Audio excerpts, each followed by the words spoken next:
Get together. Get together. Alors Forêt, c'est des souvenirs d'enfance. Parce que mes parents habitaient Forêt, boulevard Guillaume Van Allen quand j'étais enfant, quand je suis né. Et donc j'ai des souvenirs vraiment de petite enfance puisqu'ils y sont restés que jusqu'à ce que j'ai 7 ans. Mais j'ai des souvenirs incroyables de liens avec des très vieilles personnes dans un immeuble où il y avait 3 appartements, dont une vieille dame au rez-de-chaussée qui avait un chien qui était très agressif avec tout le monde sauf avec moi, d'où me vient peut-être ma passion des chiens d'ailleurs, j'en sais rien. Et cette maison qui me paraissait gigantesque, que j'ai été revisiter plus tard, c'était une toute petite maison et ces escaliers qui me semblaient monter jusqu'au ciel étaient des tout petits escaliers, mais j'y ai vécu des aventures extraordinaires. Et puis c'est aussi une grande partie de ma vie puisque je m'y suis installé il y a 13 ans, tout près de l'altitude 100, et que pour moi, Forêt c'est aussi un village. Mon quartier c'est un village. Je connais presque tout le monde dans la rue, tout le monde se connaît ou presque.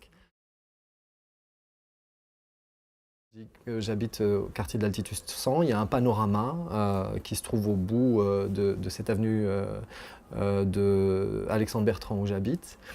Et cet endroit est presque à l'abandon jusqu'à ce qu'on se rende compte que les arbres sont trop grands, que les haies sont trop touffues, et on a à ce moment-là une sorte d'armada qui débarque pour tout couper, où il ne reste plus que des troncs. Et cet endroit où il y a une esplanade dans le fond, juste face à l'avenue Besme, est tous les jours investi par une quantité impressionnante de membres de la communauté hispanique qui viennent y jouer au volley tous les jours, mais on parle de dizaines et de dizaines de personnes, hein, avec beaucoup d'enfants, etc. Et je n'ai toujours pas compris comment les autorités de cette commune n'avaient pas réfléchi à aménager cet endroit de telle manière à ce qu'il soit plus propre, accessible, qu'on n'ait pas peur de s'y promener le soir, qu'on n'y ait pas installé simplement de l'éclairage public. La propreté fait question. Et il y a des moments où j'ai fait des photos de ma rue en me disant « mais c'est pas possible ». C'est pas possible, je ne peux pas comprendre ça. Alors qu'il y a d'autres moments où cette question ne se pose absolument pas. Donc je pense qu'il y a une question et qui est éminemment politique, mais qui aussi vraiment relève simplement des rapports humains, de travailler la conscientisation des gens, parce que ça c'est évidemment qu'on ne peut pas ne faire que ramasser, il faut travailler la conscientisation des gens.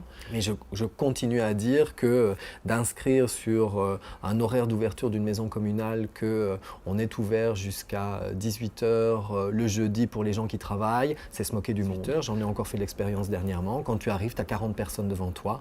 C'est pas possible pour une maman qui a travaillé toute la journée, qui doit s'occuper du bain, des devoirs et du souper, de se trouver dans la situation où elle n'a que cette possibilité-là pour aller à la commune.